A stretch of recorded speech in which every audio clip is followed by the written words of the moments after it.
Un feliz sábado para todos nuestros televidentes de Zoom TV Latino. Les saludamos en el nombre de Jesucristo. Estamos muy agradecidos con nuestro Señor por la oportunidad de estar adorándole en este día. Queremos recordarles que pueden compartir este tema con sus amigos y sus familiares para que muchos puedan ser beneficiados del mensaje de la palabra de Dios. El tema de hoy le hemos titulado Las obras de expiación y vamos a estudiar qué relación tiene la obra médico-misionera con la obra de expiación que Dios está realizando en el santuario celestial. Así que es un tema muy importante y espero que puedan verlo hasta el final. Vamos entonces a comenzar con una palabra de oración. Oremos. Querido Padre Celestial, a esta hora nos encomendamos a ti para el estudio de tu palabra. Y en este tu día sábado queremos pedir, Señor, que de manera especial te acerques más a tu pueblo que te adora. En el nombre de Jesús, amén. William Tyndale, uno de los reformadores, quien fue responsable de traducir la Biblia al inglés, en su traducción dio un significado muy interesante a la palabra expiación.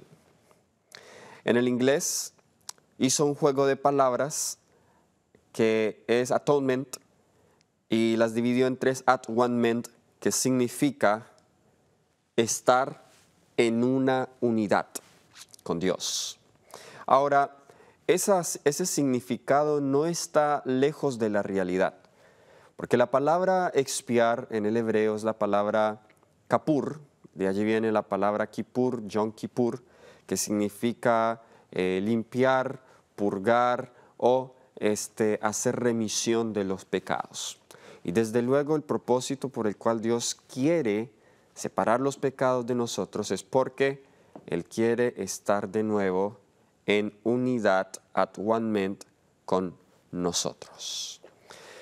Así que para hablar de las obras de expiación, quisiera dedicar algunos momentos, algunos minutos, para que hablemos un poco de la unidad de Dios. Y quiero comenzar con un texto que es muy conocido entre la comunidad cristiana y la comunidad judía. Y este texto lo encontramos en el libro de Deuteronomio, el capítulo 6 y el versículo 4. Deuteronomio, el capítulo 6, el versículo 4, la palabra del Señor nos dice: Oye Israel, Jehová nuestro Dios, Jehová uno es. Este texto nos muestra en resumen la esencia de Dios. Nos dice que Dios es uno. Él es uno, la palabra uno allí es ejad, que significa uno en esencia, uno en amor, uno en personalidad. Es una unidad no numérica, porque entendemos que Dios es una pluralidad, Padre, Hijo y Espíritu Santo, pero es una unidad como la unidad del esposo y la esposa. La misma palabra se utiliza allí en Génesis 2:24 para hablar de que el hombre y la mujer se unirán y serán una sola carne. Esa palabra una allí es la misma palabra ejad que habla Deuteronomio 6:4. Así que el Dios que nosotros adoramos, el Dios que nos presenta la palabra, es un Dios que es una unidad, es ejad. Ahora, vemos aquí que Jesús en el Evangelio según San Marcos, el capítulo 12, versículos 29 al 30, Jesús cita la Shema. Y vamos a leer aquí en el Evangelio según San Marcos, el capítulo 12. Vamos a leer de los versículos 29 al 30. San Marcos, el capítulo 12, 29 al 30, nos dice la palabra del Señor. Jesús les respondió. Ahora, esto es una pregunta que le hicieron a Jesús y es: ¿cuál es el primer mandamiento? Y es interesante que antes de citar amarás al Señor tu Dios con todo tu corazón, con toda tu alma, con toda tu mente. Jesús, antes de citar eso, va al versículo 4, Jesús le respondió, el primero de todos los mandamientos es, oye Israel, el Señor nuestro Dios, uno es. Y amarás al Señor tu Dios con todo tu corazón, y con toda tu alma, y con toda tu mente, y con todas tus fuerzas. Este es el primer mandamiento. Interesante que antes que Dios nos diga que debemos amarle a Él con todo nuestro corazón, con toda nuestra alma, con todas nuestras fuerzas, Dios nos presenta su unidad. Él es uno y ese es el primer mandamiento. La unidad de Dios entonces no se debe desprender del carácter de Dios que es amor. A la misma vez que Él se presenta como uno, a la misma vez Él nos llama a que nosotros debemos adorarle, amarle con todo nuestro corazón. Entonces el amor es una característica principal en el carácter de Dios, la más importante, que nos ayuda a entender por qué Él es uno. Y cuando nosotros entendemos que Él es uno, cuando nosotros experimentamos la unidad de la deidad, la respuesta también entonces será amarle a Él. Ese es el primer mandamiento. Ahora, vamos al Evangelio de Juan, el capítulo 10 y el versículo 30. Aquí Jesús se presenta como uno con el Padre y casi le cuesta la vida a Jesús por decir esto. El Evangelio de Juan, el capítulo 10, el versículo 30. Noten lo que Jesús dijo. El Padre y yo, o yo y el Padre, uno somos. Ahora, los judíos entendieron lo que Jesús trató de decir acá. Porque cuando Jesús dijo, yo y el Padre somos uno, Jesús se estaba colocando en igualdad con el Padre. ¿Y cómo sabemos eso? Porque los judíos lo acusaron de blasfemias. Y noten el versículo 31, entonces los judíos volvieron a tomar piedras para apedrearle. ¿Y por qué lo iban a apedrear? Pues porque para ellos Jesús estaba hablando blasfemia. El mismo presentarse igual que Dios, para ellos era blasfemia, porque no lo reconocían como Dios. ¿Cómo Jesús prueba su unidad con el Padre? Vamos a Juan, el capítulo 10, allí mismo, y esta vez vamos a leer del versículo 32 a 37. Juan 10, esta vez del versículo 32 al 37. Jesús les respondió. Noten lo que responde Jesús. Muchas buenas obras os he mostrado de mi Padre, ¿por cuál de ellas me apedreáis? Le respondieron los judíos diciendo, por buena obra no te apedreamos, sino por la blasfemia, porque tú siendo hombre, te haces Dios. Vamos a parar allí un momento.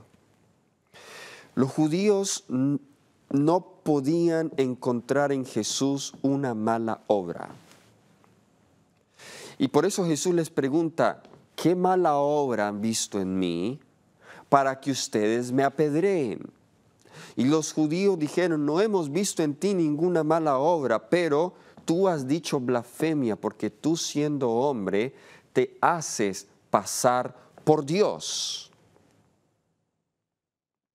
Ahora, noten el versículo 34. Ahora Jesús va a dar una respuesta muy teológica. Saben, a veces Jesús responde con parábolas, a veces Jesús responde o con actos, no responde con palabras sino con actos, pero aquí va a responder de una manera muy teológica, que los dejó callados. Dice, Jesús les respondió, ¿no está escrito en vuestra ley? yo dije, dioses sois. Ahora Jesús aquí está citando de el Salmo 82, versículo 6.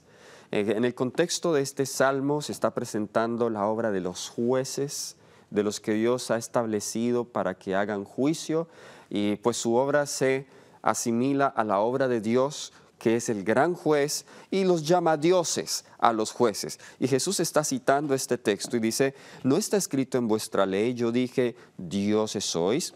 Si llamó dioses a aquellos a quienes vino la palabra de Dios, y la escritura no puede ser quebrantada, ahora el versículo 36, al que el Padre santificó y envió al mundo, vosotros decís, tú blasfemas, porque dije, Hijo de Dios sois. ¿Cuál es el argumento de Jesús?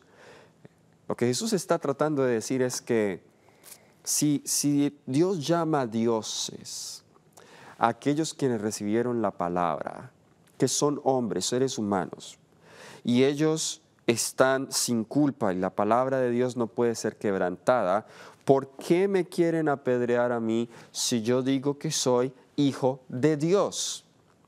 En otras palabras, decir en sí que es hijo de Dios no era una blasfemia, pero más aún no era blasfemia porque Él era Dios.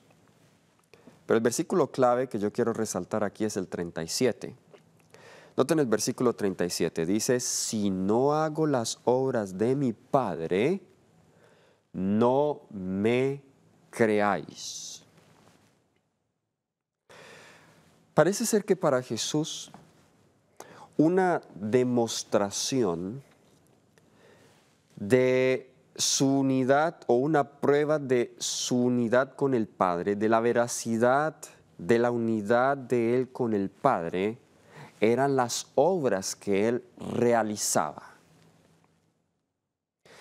La obra de expiación que en este momento se está llevando en el cielo tiene el propósito de volver a traer al pueblo de Dios aquí en la tierra en armonía con Él, en unidad con Él, porque el juicio tiene que ver con esa unidad, el juicio tiene que ver con esa expiación. El juicio finalmente nos llevará a la presencia de Dios para que estemos sentados en el trono de Jesús, así como Jesús está sentado con el Padre. Ese es el anhelo de la divinidad, ese es el anhelo de la deidad, ese es el anhelo de Dios, que tú seas uno con Él, que yo sea uno con Él, así como Él es uno con el Padre y con el Espíritu Santo.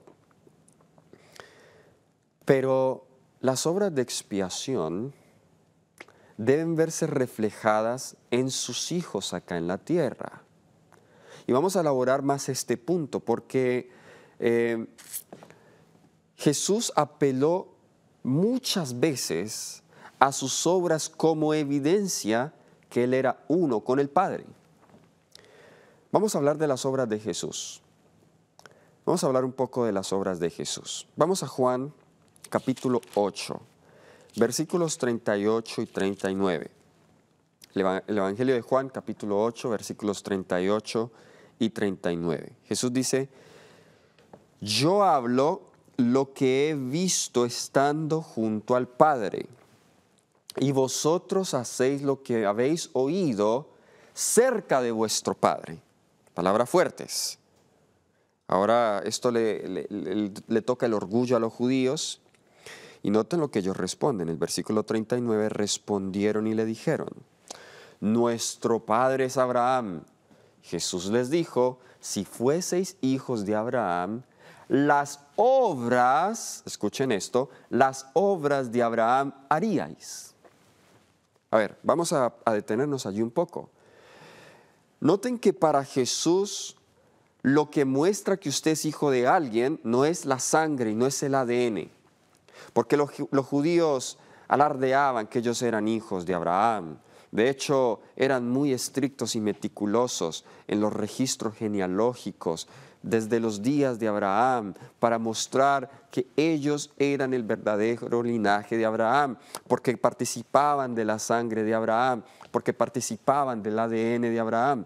Pero Jesús les dice, no se engañen, porque si ustedes son hijos de Abraham, las obras de Abraham harían. En otras palabras, si aplicamos eso a nosotros hoy, no es suficiente que yo diga, yo soy hijo de Dios, si yo no hago las obras de Dios. Lo que prueba que yo soy verdaderamente hijo de Dios es si hago las obras de Dios acá en la tierra y si hago las obras correspondientes a la obra de Cristo allá en el cielo. Qué palabras fuertes. De hecho, Jesús más adelante les habla aún más fuerte en el versículo 44. Noten lo que Jesús les va a decir. En Juan 8:44 les dice, vosotros sois, noten lo que les va a decir, vosotros sois de vuestro padre el diablo, y los deseos de vuestro padre queréis hacer. Él ha sido homicida desde el principio y no ha permanecido en la verdad, porque no hay verdad en él. Cuando habla mentira, de lo suyo habla, porque es mentiroso. ¿Y qué cosa? Y padre de mentira. ¿Quién era el papá de estos judíos aquí en particular? Jesús dijo, ustedes son hijos del diablo. ¡Oh, qué fuerte eso! ¿Se imagina que Jesús le diga a uno eso? Yo no soy tu padre, el diablo es tu padre. De nuevo, ¿por qué les dijo que eran hijos del diablo? Porque hacían las obras del diablo. Eran mentirosos, eran asesinos. Así que las obras muestran, este es el punto principal aquí que estamos tratando en este texto, las obras muestran quién es nuestro Padre. Saben que uno, y en especial los que hemos crecido en pueblos pequeños, y suelen decir pueblo pequeño, infierno grande. Yo crecí en un pueblo pequeño en Colombia que se llama Barcelona, en el departamento del Quindío. Y bueno, allí todo el mundo se conocía.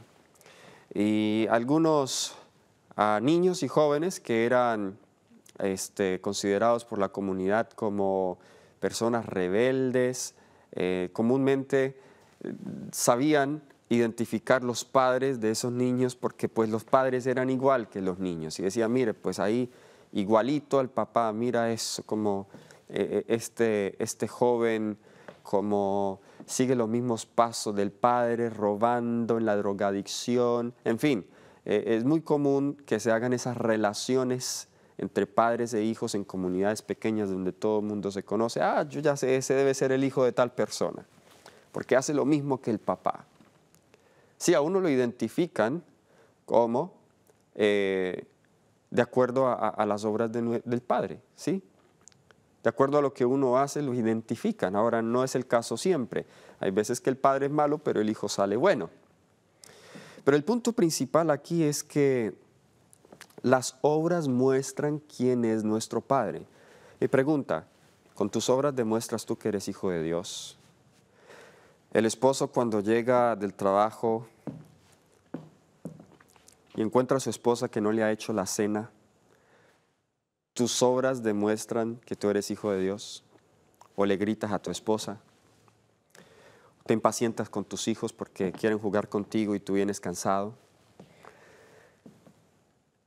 ¿Qué obras manifiestas tú hacia aquellos que te ven, aquellos que viven contigo? Ahora Jesús dijo también en el Evangelio de Juan, esta vez vamos a leer el versículo 14, capítulo 14, perdón, versículos 10 y 11. El Evangelio de Juan, el capítulo 14, el versículo 10 y 11, dice, ¿no crees que yo soy en el Padre y el Padre en mí? Las palabras que yo os hablo, no las hablo por mi propia cuenta, sino que el Padre que mora en mí, Él hace las obras. Ahora el versículo 11. Creedme que yo soy en el Padre y el Padre en mí, de otra manera, creedme por las obras mismas. Ahora, ¿por qué Jesús está diciendo esto? Bien, aquí está en una conversación con Felipe, y Felipe le había hecho una petición a Jesús en el versículo 8, Señor, muéstranos al Padre y nos basta. Y luego Jesús le dice, Felipe, tanto tiempo que estoy con vosotros y no me has conocido. Luego le dice, el que me ha visto a mí, ha visto al Padre. Y luego Jesús apela a Felipe y a los discípulos y les dice, bien, si ustedes no creen lo que yo les digo, que yo estoy en el Padre y el Padre está en mí, pues al menos créanme por mis obras. De nuevo, Jesús está apelando aquí que las obras son el fruto de la unidad que Él gozaba con su Padre. Las obras entonces son un testimonio acá en la tierra de que Jesús es el Hijo de Dios.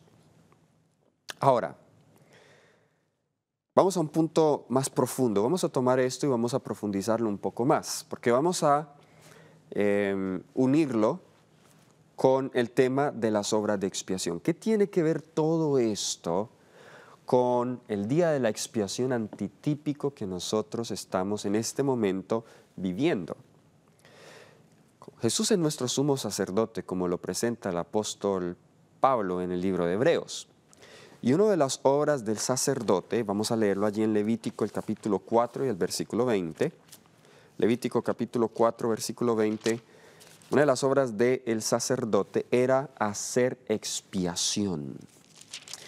Leemos aquí, Levítico 4, 20, haciendo con aquel becerro, o hará con aquel becerro como hizo con el becerro de la expiación, lo mismo hará de él. Así hará el sacerdote expiación por ellos y obtendrán, ¿qué cosa? Y obtendrán perdón. El primer paso para lograr esa unidad es expiando el pecado de nosotros. Porque el pecado, nos dice Isaías 59:2, nos ha separado de Dios. Noten que esto es importante. Nosotros no nos separamos y luego pecamos, sino que hemos pecado y el pecado nos separa de Dios. Algunos dicen que es lo que nos separa de Dios, lo que en realidad nos lleva a pecar es separarnos de Dios, pero es el pecado lo que me separa de Dios. Entonces, parte de la obra del sacerdote era hacer expiación por el pueblo para que sus pecados fueran perdonados y de esa manera restaurar la armonía y la unidad entre el pecador y Dios. Y esa es la obra de Jesús en favor de nosotros. Hay una oración, quizá la oración más larga que nosotros tenemos registrada de Jesús. Los estudiosos de la Biblia suelen referirse a esta oración como la oración sumo sacerdotal de Jesús. Y es la que encontramos en Juan 17. Y sabemos que uno de los temas principales de esta oración es la unidad. Y vamos a resaltar algunos puntos en esta oración de Jesús. En Juan 17, versículos 20 al 23. Porque vamos a ver entonces eso, qué significado e importancia tiene para nosotros. Juan 17, versículos 20 al 23. Pero no ruego solamente por estos, sino también por los que han de creer en mí por la palabra de ellos, para que todos sean uno, como tú, Padre, en mí, yo en ti, que también ellos sean uno en nosotros, para que el mundo crea que tú me enviaste.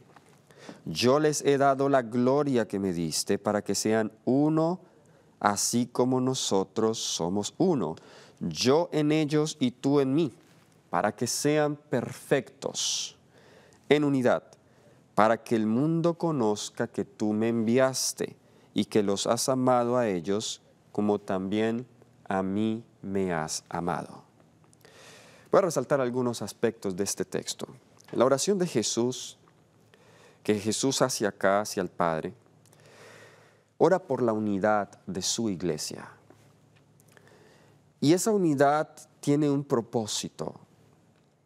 De esa unidad se espera que se vea un fruto. ¿Y cuál es el fruto? para que el mundo crea, como dice el versículo 21 al final, para que el mundo crea que tú me enviaste.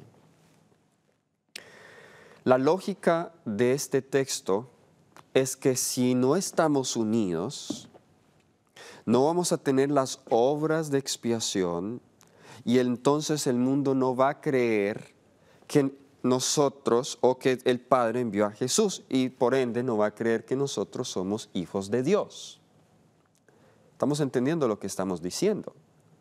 En otras palabras, lo que Jesús está tratando de hacer aquí es usar ahora a sus discípulos. Recuerden que él pronto iba a subir al Padre. Esta es su última oración. Allí estaba compartiendo en el Getsemaní con sus discípulos, su última oración en favor o con ellos antes de entrar a la cruz. Y Jesús está preocupado por lo que va a pasar con sus discípulos acá. Aún no eran uno y ora por su unidad porque ahora Él necesitaba representantes acá en la tierra. Hemos leído ya que Jesús, a través de sus obras, probó que Él era el Hijo de Dios, que el Padre lo había enviado. Pero ahora Jesús no está aquí en el mundo de manera personal y Jesús necesita testigos. Jesús necesita embajadores que puedan demostrar en el mundo que Él es aún el enviado del Padre. Pero para hacer eso tienen que estar unidos. Ahora, antes de estar unidos entre ellos, deben estar unidos con Dios, porque no puede existir verdadera unidad separados de Dios. Las iglesias, los ministerios, los países pueden tratar de buscar unidad a través de acuerdos humanos, pero esa unidad tarde o temprano se va a disolver, porque la verdadera unidad se encuentra en Cristo Jesús. Y no es una unidad sentimental solamente en Jesús. El mismo capítulo, el versículo 17 dice, santifícalos en tu verdad, tu palabra es verdad. Es una unidad en la verdad, es una unidad en la palabra. Muchos se preguntan, ¿por qué hay tantas iglesias? Si todos usan la misma Biblia. Es porque muchos han tratado de interpretar la palabra como han querido. Pero la verdadera unidad debe hallarse no en mi propia interpretación de la palabra, sino en lo que verdaderamente dice la palabra, en los principios eternos de la palabra de Dios, en su ley, en sus mandamientos, sus estatutos y los principios que encontramos allí. Pero volviendo al punto, Jesús está interesado en que ahora los discípulos aquí en la tierra sean uno, así como Él es uno con el Padre. ¿Para qué? Para que el mundo crea que tú me enviaste. Y de nuevo lo vuelve a repetir en el versículo 23, para que el mundo conozca que tú me enviaste y que los has amado a ellos como también a mí me has amado. ¿Es importante entonces la unidad? Claro que sí, es importante. Así que así como Jesús era uno con el Padre, nosotros debemos ser uno con Él. Ahora vayamos a Juan el capítulo 14, versículo 12. Uno de mis textos favoritos de las Sagradas Escrituras. Juan 14, versículo 12 nos dice, de cierto os digo, el que en mí cree, las obras que yo hago, Él las hará también, y aún mayores hará, porque yo voy al Padre. Todos aquellos que crean en Dios, todos aquellos que crean en Jesús, la promesa es que obras mayores harán. ¿Significa que serán más grandes que Jesús? Desde luego que no. Nadie jamás igualará la obra de Jesús en esta tierra. Pero la obra de Jesús en un sentido fue limitada por varias razones. Primero, su ministerio duró solo 3 años y medio. Segundo, su ministerio solamente fue allí en esa área de Palestina, nada más. ¿En qué sentido los discípulos iban a hacer obras más grandes? Pues su esfera de influencia iba a ser mucho más amplia, ellos iban a tener más tiempo para predicar el Evangelio. O sea, tiene que ver más con la extensión de su ministerio que con la importancia de su ministerio. Pero Jesús facultó a los discípulos para que hicieran las mismas obras que él hizo, que curaran los enfermos, que resucitaran muertos, que echaran fuera demonios, que predicaran el Evangelio. Ellos hicieron las mismas obras de Jesús. En otras palabras, el que está unido con Jesús se verá por sus obras. Ahora, hablemos acerca de qué clase de obras. Y antes de hablar de la clase de obras, quiero mencionar lo siguiente. ¿Saben? La oración de Jesús en Juan 17 es muy significativa, porque lo que el mundo más necesita hoy no es tanto doctrina o teoría, y no me malentiendan, esto es importante, y mencioné que esa unidad es en la verdad, santifícalos en tu verdad, tu palabra es verdad, pero la evidencia que el mundo necesita ver que en verdad tenemos la verdad, que en verdad somos hijos de Dios y que Jesús sí vino a esta tierra, tiene que verse en obras prácticas correspondientes a lo que nosotros profesamos. Y ese ha sido una de las grandes o de los grandes obstáculos para el progreso del Evangelio. ¿Por qué? Porque hemos estado predicando un evangelio que no vivimos. Hemos estado predicando el mensaje de los 3 ángeles por más de 120 años que no hemos vivido. Y estoy hablando en manera corporativa. Hay algunos individuos que sí lo han vivido, pero como iglesia de manera corporativa no lo hemos vivido y por eso nuestra predicación no tiene poder. Y nosotros podemos a veces concentrarnos en el presupuesto y es el presupuesto lo que nos va a dar éxito en la campaña evangelística, o es cuánta promoción hago yo de la campaña, o el mejor lugar, la mejor música, los mejores cantantes, el mejor predicador, y esas cosas tienen su lugar, pero el mundo ha escuchado muchos los argumentos, quizá no todos todavía, pero el mundo necesita ver la manifestación de los hijos de Dios. El mundo necesita ver la manifestación práctica del Evangelio en la vida de los cristianos. El mundo necesita ver obras de expiación y de amor por una humanidad sufriente para creer de verdad que el Evangelio que nosotros predicamos es el Evangelio que transforma nuestras vidas y es el Evangelio que nos impulsa a trabajar en favor de otros. Saben que como adventistas del séptimo día tenemos una triste fama, la fama de ser muy controversiales en asuntos teológicos, pero poco en alcanzar a otros que no son de nuestra fe. Usted podría decir, pero hemos ganado muchas almas, hemos crecido bastante, pero eso en comparación a la población total del mundo, eso en comparación a las grandes religiones como el Islam, el budismo, el hinduismo, el judaísmo y todas las demás ramas del cristianismo, catolicismo, entre otras, es algo muy mínimo. Pero sí hemos sido buenos para debatir y controvertir desde los tiempos de la fundación de nuestra iglesia. Nos encanta el debate teológico.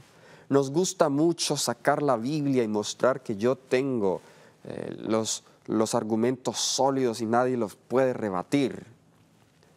No estoy diciendo que eso sea malo, pero ¿de qué va a servir ese debatir teológico a una madre soltera que tiene sus hijos allá que se están muriendo de hambre?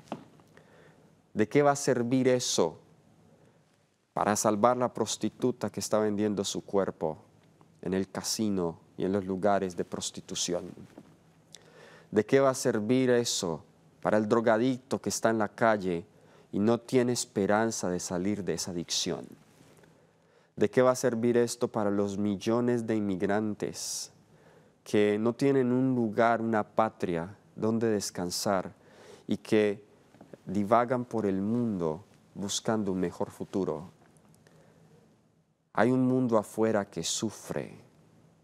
Y como iglesia, nosotros sí debemos defender la verdad. Como iglesia debemos hablar en contra de la apostasía y la herejía. Porque para tener un enfoque correcto, misiológico, necesitamos tener teología correcta. Pero no nos quedemos allí. Avancemos y vayamos a aquellos que son más necesitados. En una ocasión a Jesús le preguntaron si él era el Mesías. Y es interesante que esta pregunta vino de parte de alguien que unos meses antes había dicho: he aquí el Cordero de Dios que quita el pecado del mundo, Juan el Bautista. Juan el Bautista estaba en la cárcel en este momento y él envía a sus discípulos, 2 de ellos, para preguntarle a Jesús si él era el Mesías. Leámoslo en Lucas capítulo 7, versículos 19 al 23. Lucas el capítulo 7, versículos 19 al 23. Comencemos a leer en el versículo 19. Y los envió a Jesús para preguntarle: ¿eres tú el que había de venir o esperamos a otros? Versículo 20. Nos dice: cuando pues los hombres vinieron a él, dijeron: Juan el Bautista ha enviado a ti para preguntarte: ¿eres tú el que había de venir o esperamos a otros? En esa misma hora, nos dice, en esa misma hora sanó a muchos de enfermedades y plagas y de espíritus malos, y a muchos ciegos les dio la vista. Vamos a parar allí. Interesante, llegan aquí los mensajeros de Juan el Bautista y parece que Jesús los ignora. ¿Cómo se sentiría usted? A ver, usted llega con una pregunta muy sincera de parte de su maestro y llega donde Jesús y le dice: maestro, pues queremos saber si en verdad tú eres el Mesías o esperamos a otro. Y la respuesta de Jesús es evasiva. Él sigue haciendo lo que está haciendo. Continúa allí sanando las enfermedades de muchos, sanando las plagas, sacando espíritus malos. A muchos ciegos les dio la vista. Cuando ya Jesús terminó de hacer lo que estaba haciendo, dijo lo siguiente, versículo 22. Respondiendo Jesús les dijo: id, haced saber a Juan lo que habéis visto y oído. O sea que la respuesta de Jesús esta vez no fue verbal. La respuesta de Jesús fue visual. Jesús le mostró a ellos por sus obras. Y los mandó y les dijo: id, haced saber a Juan lo que habéis visto y oído. Los ciegos ven, los cojos andan, los leprosos son limpiados, los sordos oyen, los muertos son resucitados, y a los pobres es anunciado el Evangelio. Y bienaventurado es aquel que no haya tropiezo en mí.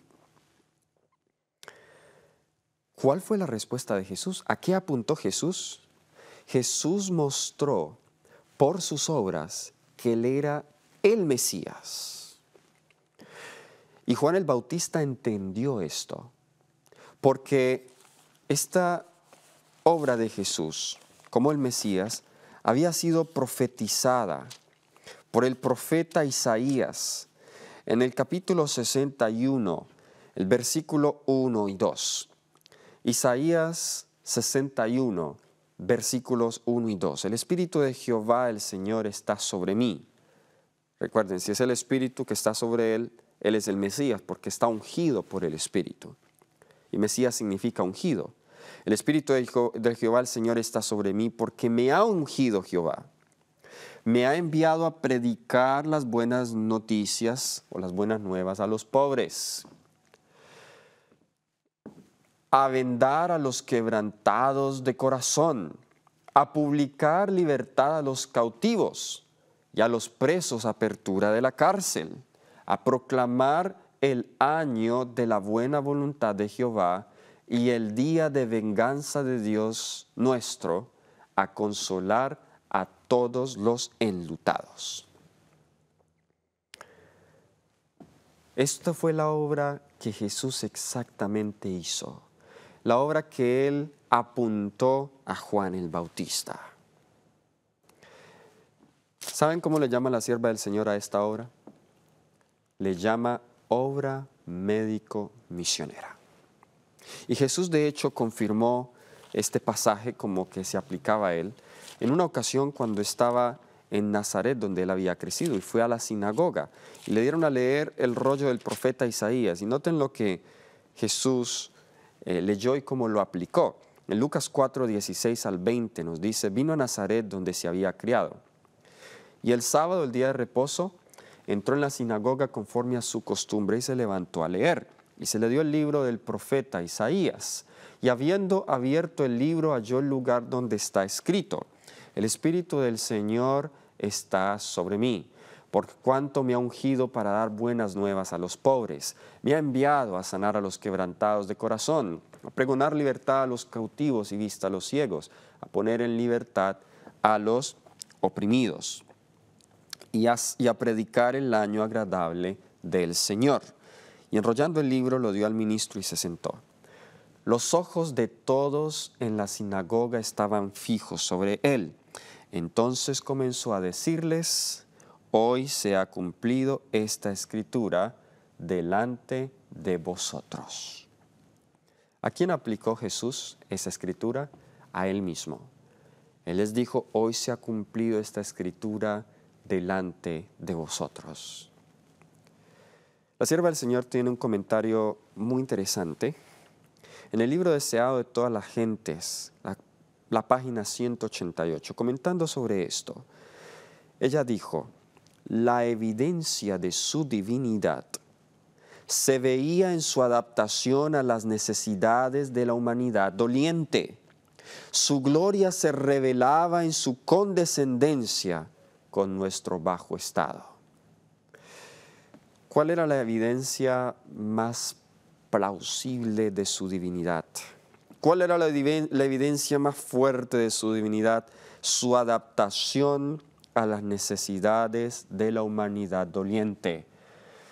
Nuestro Dios, el Señor Jesucristo, no es como los dioses del panteón, que son dioses aparte y separados de la humanidad. Son dioses allá arriba que no les interesa el sufrimiento del ser humano. Son dioses falsos que no oyen ni ven. Pero nuestro Dios se diferencia de los demás dioses falsos porque Él condesciende con nosotros y se adapta a las necesidades de la humanidad doliente. Y si nosotros decimos que somos uno con Él, si nosotros decimos que esperamos su venida, si nosotros creemos que Jesús está purificando el santuario en el cielo y purificándonos a nosotros de nuestros pecados, la obra de su iglesia acá en la tierra entonces debe ser la misma, la obra de sanar, la obra de aliviar a una humanidad doliente. Y eso es obra médico-misionera.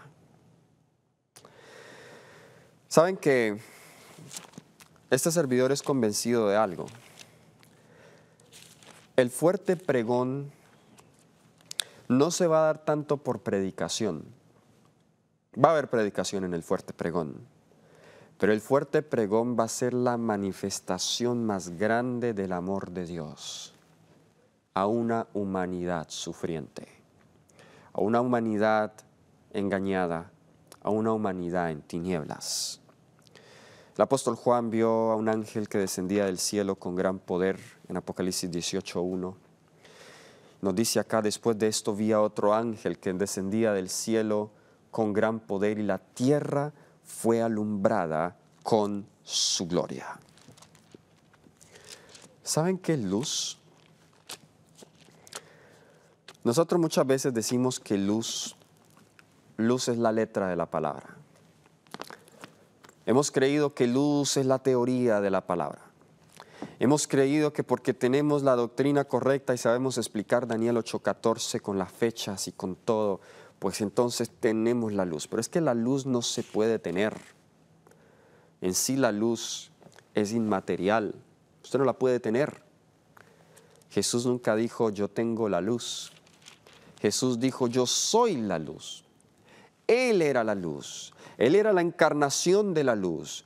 Sus palabras eran luz. Su vida era luz. Sus obras eran luz. Y Él nos llama a que nosotros seamos luz. En Mateo capítulo 5, versículos 14 al 16, ¿cómo es que debemos ser luz? Mateo 5, versículos 14 al 16, vosotros sois la luz del mundo. Una ciudad asentada sobre un monte no se puede esconder, ni se enciende una luz y se pone debajo de un almud, sino sobre el candelero, y alumbra a todos los que están en casa. Ahora noten el versículo 16, así alumbre vuestra luz delante de los hombres, para que escuchen vuestros buenos sermones y glorifiquen a vuestro Padre que está en los cielos. ¿Es eso lo que dice? Dice, para que vean vuestras buenas obras. Ahora, aquí no estamos hablando de salvación por obras. Por eso establecí al principio que antes que Dios nos mande a guardar sus mandamientos, nos presenta su unidad en amor. O sea, Él es amor y nuestra respuesta a ese amor entonces es guardar sus mandamientos. Estas obras son la respuesta al amor de Dios en nuestros corazones. Estas obras son la respuesta a la obra de expiación que Él está haciendo en nuestras vidas, este momento en el santuario celestial, las obras de expiación. Vamos a Isaías 58, que es un capítulo a la cual la sierva del Señor hace continua referencia y ella de hecho llama que este es el capítulo de la obra médico-misionera. Isaías 58 está en el contexto del día de la expiación. Como sabemos, primero en el versículo 1 hay un llamado de trompeta que anuncia la venida de este día, pero parece que el pueblo no estaba preparado. La trompeta tenía el propósito de preparar al pueblo para que buscara su corazón, lo escudriñara y estuviese a cuentas con Dios en el día de la expiación. Pero había pecados aún en el pueblo que necesitaban ser reprendidos. Otra evidencia es que en Isaías 58 vemos que el pueblo está gimiendo, está ayunando, se está humillando, que era justo lo que se hacía en el día de la expiación. Solamente había un mandato específico de parte de Dios para ayunar en un tiempo específico y era en el día de la expiación. El ayuno era una práctica común, pero no era una ley, no era un mandamiento. Las personas escogían cuándo debían ayunar, pero había una ocasión específica donde Dios específicamente le decía al pueblo, aquí tienen que ayunar, y era el día de la expiación. Por eso sabemos que Isaías 58 está en el contexto del día de la expiación. Y nosotros como adventistas entendemos que somos el pueblo del juicio, la Odisea, y que estamos viviendo en el tiempo antitípico del día de la expiación. Es decir, que el capítulo 58 de Isaías tiene una importancia especial para nosotros hoy. Pero en el día en que el pueblo de Dios debía estar unido, todos afligiendo su corazón, todos arrepintiéndose y entregando sus pecados a Dios, pues en realidad el pueblo estaba todo lo contrario, estaba haciendo lo mismo que nosotros estamos haciendo hoy. ¿Qué estaba haciendo el pueblo aquí? El versículo 4 nos dice de Isaías 58, he aquí que para contiendas y debates ayunáis, y para herir con el puño inicuamente, no ayunéis como lo hacéis hoy, para que vuestra voz sea oído en lo alto. ¿Qué estaba haciendo el pueblo? En vez de humillarse, se estaban humillando externamente, sí, porque sí estaban ayunando, pero mientras ayunaban, habían contiendas entre el pueblo. ¿Hay contiendas entre nosotros hoy? Habían debates, cómo nos gusta debatir a nosotros, para herir con el puño inicuamente. Había maltrato entre hermanos. que el Señor les dice, no ayunéis como lo hacéis hoy. ¿Y cuál es el ayuno? Versículo 6, el ayuno que yo escogí no es más bien desatar las ligaduras de impiedad, soltar las cargas de opresión, dejar libres a los quebrantados y que rompáis todo yugo. Suenan como las obras del Mesías, de Isaías 61. Versículo 7, no es que compartas tu pan con el hambriento y que a los pobres errantes albergues en casa, que cuando veas al desnudo lo cubras y que no te escondas de tu hermano. Ahora noten el versículo 8. Y ese versículo 8, estúdienlo en paralelo con Apocalipsis 18:1. Noten el versículo 8. Entonces nacerá tu luz como el alba, y tu salvación se dejará ver pronto, e irá tu justicia delante de ti, y la gloria de Jehová será tu retaguardia. Ahí está la luz, hermanos, que va a alumbrar la tierra con la gloria de Dios. Versículos 10 y 11, vemos lo mismo. Si das tu pan al hambriento y sacias al alma afligida, en las tinieblas nacerá tu luz y tu oscuridad será como el mediodía.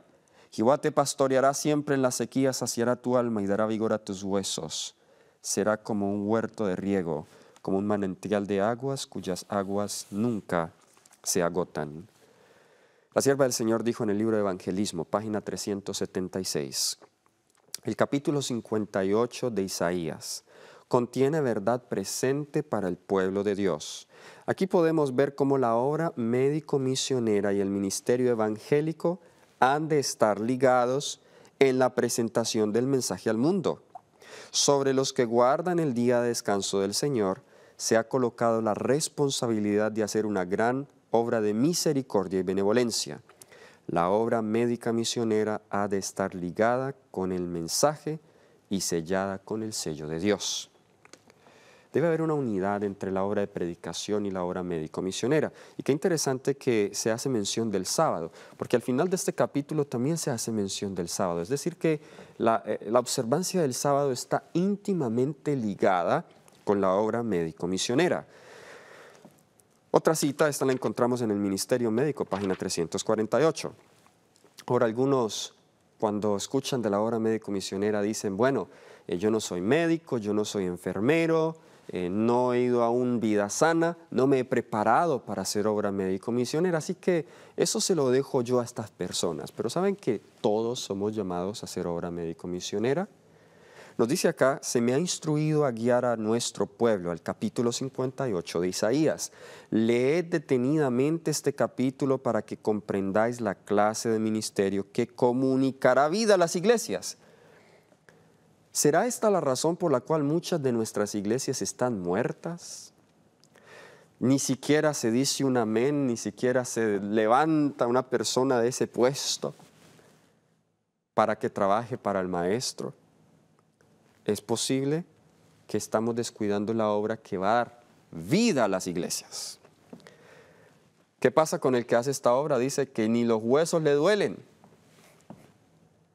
Todo su cuerpo se va a llenar de vigor, porque cuando comenzamos a trabajar para otros, hasta me olvido de mis propias enfermedades.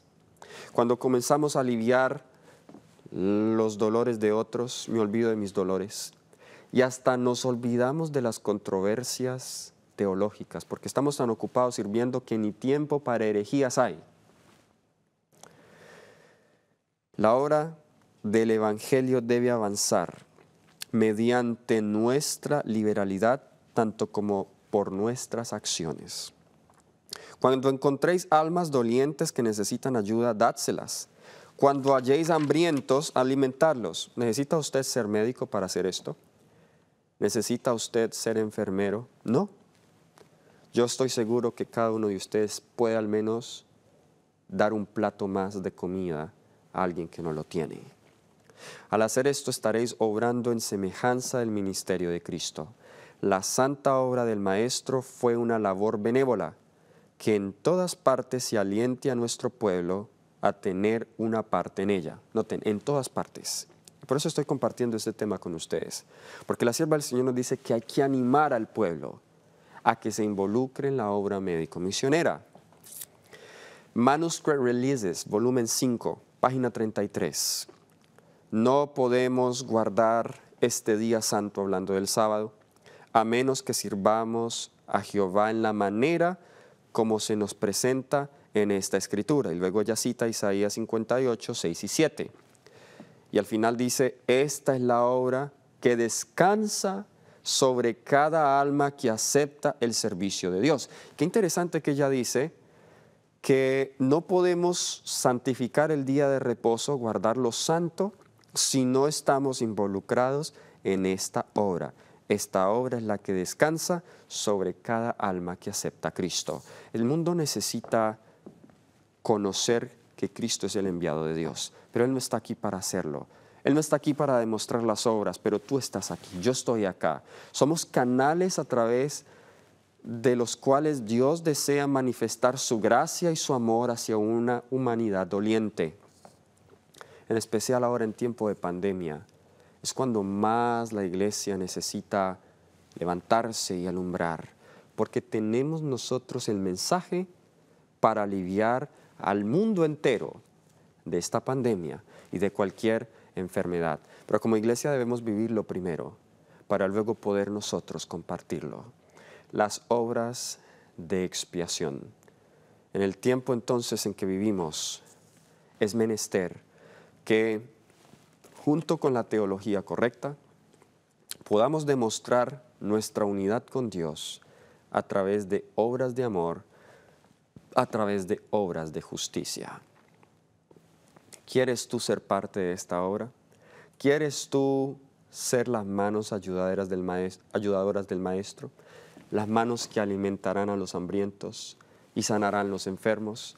Es un gran privilegio poder ser colaboradores del Maestro. Y es mi oración, querido hermano, amigo, que me escuchas, que podamos nosotros unirnos con Cristo en el trabajo de aliviar las necesidades de un mundo doliente. Vamos a orar.